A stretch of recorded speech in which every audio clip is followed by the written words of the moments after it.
As primeiras falas do ministro do STF, Luiz Fux, deixaram advogados eufóricos e com esperança de que, ao contrário do que imaginavam, ele vote para absolver Jair Bolsonaro e os demais réus da acusação de tentativa de golpe de Estado e abolição violenta do Estado Democrático de Direito. Segundo a jornalista Mônica Bergamo, da Folha de São Paulo, o advogado de um dos réus teria dito "arrebentou" no momento em que Fux afirmou não terem tido os acusados direito à ampla defesa. Outro advogado, também segundo a jornalista, foi além. "Amo o Fux", disse ele. As posições defendidas por Fux na manhã de hoje, porém, embutem uma dúvida. Se o STF, de acordo com ele, não tem competência para julgar esse tipo de processo, por que o ministro aceitou julgar dezenas de ações relacionadas aos chamados peixes pequenos, os réus envolvidos nos atos do 8 de janeiro? Não compete ao Supremo Tribunal Federal realizar um juízo político do que é bom ou ruim, conveniente ou inconveniente, apropriado ou inapropriado.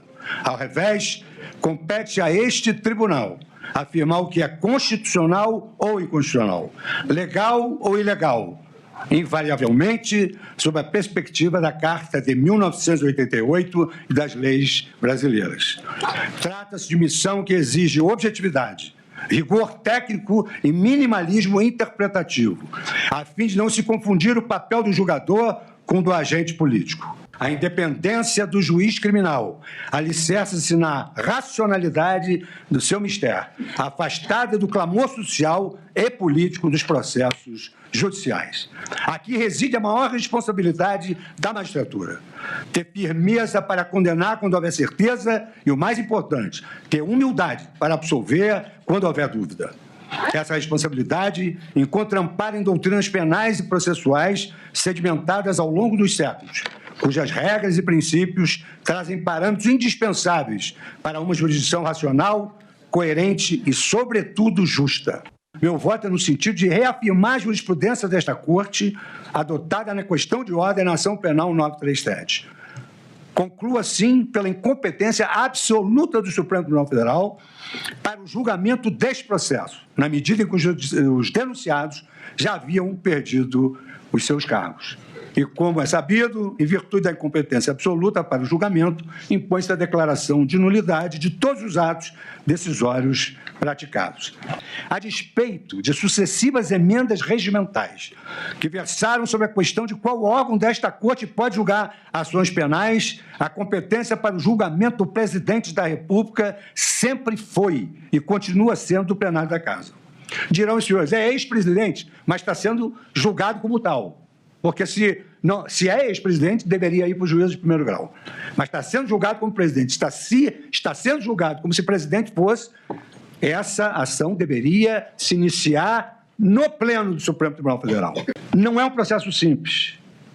E já não seria tão somente pelo número de denunciados e de testemunhas. Mas, em caso, salta aos olhos a quantidade de material probatório envolvido. Reportagem que foi ao ar em fevereiro de 2025 já indicava que a Polícia Federal havia apreendido 1.200 equipamentos eletrônicos dos envolvidos, 1.200 equipamentos eletrônicos, e logrado extrair 255 milhões de mensagens de áudio e vídeo, com peritos federais elaborando 1.214 laudos.